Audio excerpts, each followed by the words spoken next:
Good morning everyone, কেমন আছো তোমরা সবাই? আশা করি সবাই তোমরা খুব ভালো আছো। আমিও খুব ভালো আছি। চলে এসেছি নতুন একটা ভ্লগ ভিডিও নিয়ে। আমি বাড়িতে সারাদিন কি কি করি সেটাই আজকে তোমাদের সাথে শেয়ার করব। এবারে তোমরা কেউ কেউ বলবে যে সারাদিন কি করছো না করছো সেটাকেই কি তোমাকে ভিডিও করে দেখাতে হবে? সবার ডেইলি লাইফ কিন্তু একরকম হয় না। আমার প্রত্যেক দিনের ডেইলি লাইফস্টাইল কেমন সেটাই তোমাদেরকে দেখাবো। তো আমি সবার প্রথম ঘুম থেকে উঠে জানালাগুলো খুলে দিয়েছি যাতে আলো বাতাস আমাদের ঘরের মধ্যে প্রবেশ করে। তারপরে বিছানা থেকে বালিশ পুতুল যেগুলো ছিল সেগুলো সব বিছানা থেকে নামিয়ে দিয়েছি। বিছানার কভারটাকে ভালো করে ঝেড়ে আবার সুন্দর করে পেতে নিচ্ছি। আচ্ছা বন্ধুরা, তোমরাই একটা কথা বলো, আমি যেহেতু বাড়ির বউ তো আমাকেই তো এইসব কাজগুলো করতে হবে, তাই না? এটা যদি আমার নিজের বাড়ি হতো তখন কিন্তু এই কাজগুলো আমার মাই করে দিত। তাই আমিই যখন করছি ভাবলাম তোমাদের সাথে একটু শেয়ার করি। বন্ধুরা, আমি কি কিছু ভুল করছি তোমরাই কমেন্টে জানাও। দেখো, তোমাদের সাথে কথা বলতে বলতে আমার বিছানা গোছানাও কমপ্লিট হয়ে গেছে।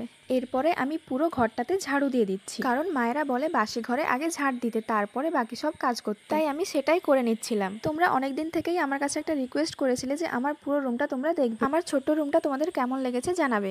আজকে সারাদিন আকাশটা এভাবেই মেঘলা অন্ধকার হয়েছিল। আমি বাসি কাপড় ছেড়ে স্নান করে নতুন জামা কাপড় পরে চলে এসেছি। আর এই যে আমাদের ফুল গাছে কি সুন্দর একটা লাল জবা ফুল ফুটেছে। তারপরে আমাদের পুকুরে জাল দিয়ে মাছ ধরা হচ্ছে। এই মাছগুলো আজকে জালে ধরা দিয়েছে। আর মা এদিকে বসে গেছিল মাছগুলো কাটতে। আর মা ওদেরকে বলছিল তোদের মৃত্যু আজ আমার হাতে। বড়টা ছিল কাতলা মাছ আর ছোটটা ছিল বাটা মাছ। আমি যেহেতু জ্যান্ত মাছ কাটতে পারি না তাই মাই আজকে মাছগুলো কেটে দিচ্ছিল। তোমরা যারা আমার মতো গ্রামে থাকো তারা সবাই জানো মাছ কিভাবে কাটতে হয়। যারা শহরে থাকো তারা হয়তো ভাবছো মাছের গায়ে মা এটা কি দিচ্ছে। মা মাছের গায়ে ছাই দিয়ে দিয়েছে যাতে মায়ের হাত যেন না স্লিপ করে। মায়ের হাত ফসকে গেলে হাত কেটে যেতে পারে, তাই জন্যই এটা দিয়ে দিয়েছে। আর মাছটা অনেকটাই বড় ছিল। আর মা মাছ কাটছে বলে আমি আর ভাই ছুটে চলে এসেছি মাছ কাটা দেখতে। মা মাছের পিসগুলো করে নিচ্ছিল। টোটাল হয়েছিল 15 থেকে 16 পিসের মতো। আর এদিকে আমি ছুটতে ছুটতে জলের বালতি নিয়ে চলে এসেছি মন্দিরটাকে ধুইয়ে পুজো করব বলে। পুজোর জন্য ফুল গাছগুলোকে নেড়ামুড়ো করে ফুল তুলে নিয়েছি। আর এদিকে আমার ফুল তোলাও কমপ্লিট হয়ে গেছে। এখন শুধু পুজো করার পালা। আজকে ফুল সেরকম খুব একটা বেশি পাই, এটা দিয়েই আজকে সব দেবতাকে সন্তুষ্ট করতে হবে। চলো বেশি বকবক না করে মন্দিরটাকে ধুইয়ে পুজো করা যায়। কালকে পুজো করা বাসি ফুলগুলো আমি ফেলে দিচ্ছি।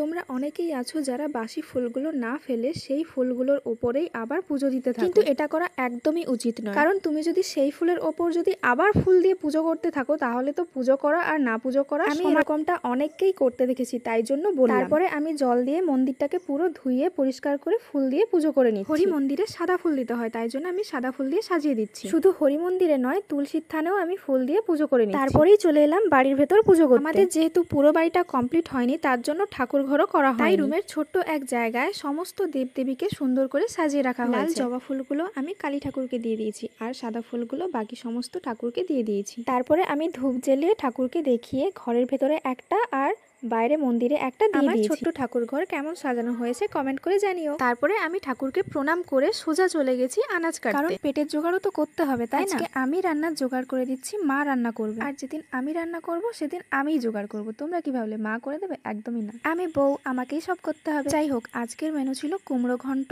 আলু মোলা, ভাত আর মাছ। আমি এখন ভাতের থালা নিয়ে চলে এসেছি খাবো বলে, কারণ সকাল থেকে কিছুই খাওয়া হয়নি। এই ছিল আমার সারাদিনের ডেইলি ব্লগ। তোমাদের কেমন লেগেছে অবশ্যই আমাকে কমেন্ট করে জানাবে। যারা ফেসবুক থেকে দেখছো তারা ফলো করে দিও, আর যারা ইউটিউব থেকে দেখছো তারা সাবস্ক্রাইব করতে কিন্তু ভুলো না। চলো বাই।